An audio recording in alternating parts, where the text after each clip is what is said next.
เมืองสังทองสรุปการจัดตั้งปฏิบัติเวียกงานก่อสร้างหากฐานการเมืองและเวียกงานพัฒนาชนบทแก้ไขความทุกข์ยากและเวียกงานสามสร้างและยาศกปี 2021 หา 2025 และทิศทางแผนการในระยะปี 2026 หา 2030กล่องประชุมภายใต้การเป็นประธานของสหายคำสวยอุนดาลาเลขาพรรคเมืองสังทองมีห้องการอ้อมขังเมืองพนักงานก่อสร้างหากฐานการเมืองพร้อมด้วยเลขาพรรคในบ้านเขาห่วมโอกาสดังกล่าวสหายไอศูนย์สะพังทอง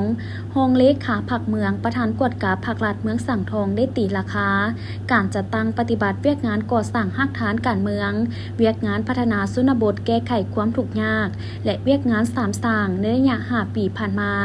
ซึ่งองค์คณะพรรคเมืองสังทองได้ค้นคว้าออกมติตกลงว่าด้วยการหันพนักงานลงก่อสร้างหากฐานการเมืองพัฒนาชนบทแก้ไขความทุกข์ยากและเวียกงานสามสร้างจำนวน5 ฉบับมีจำนวนทั้งหมด320สหายในนั้นจากนครเมืองจันทร์12สหายพนักงานลงก่อสร้างหากฐานการเมืองในการเฮ็ดหน้าที่ช่วยบ้านตาม4 พระบทบาท4 เนื้อใน4 คาดหมายคณะพรรคองค์การปกครองขันเมืองบ้านได้เอาใจใส่การศึกษาอบรมการเมืองแนวคิดเป็นปัญหาสำคัญหันเอาแนวทางนโยบายของพรรคระเบียบกฎหมายและบรรดาเอกสารต่างๆของขันเทิงและขันเมืองวางออกลงเผยแพร่ให้แก่สมาชิกพรรคพนักงานราชการกำลังประกอบอาวุธองค์การปกครองบ้านตลอดฮอดพ่อแม่ประชาชนบรรดาเผ่าอย่างกว้างขวางและเป็นปกติ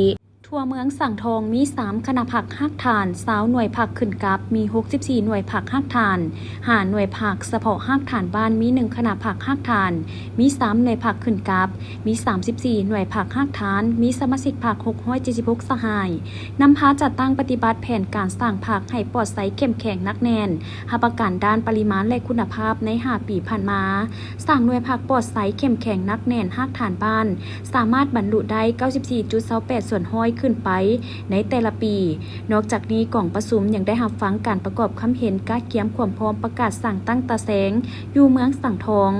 การสุกยูส่งเสริมการผลิตเป็นสินค้าติดพันการแก้ไขความทุกข์ยากการสร้างครอบครัวพัฒนาติดพันกับการแก้ไขปัญหาที่ดินและต้านอัคคีภัยการจัดตั้งปฏิบัติวาระแห่งชาติว่าด้วยการแก้ไขปัญหายาเสพติดพร้อมทั้งรับฟังการโอ้ล้มของท่านประธานตื่มอีก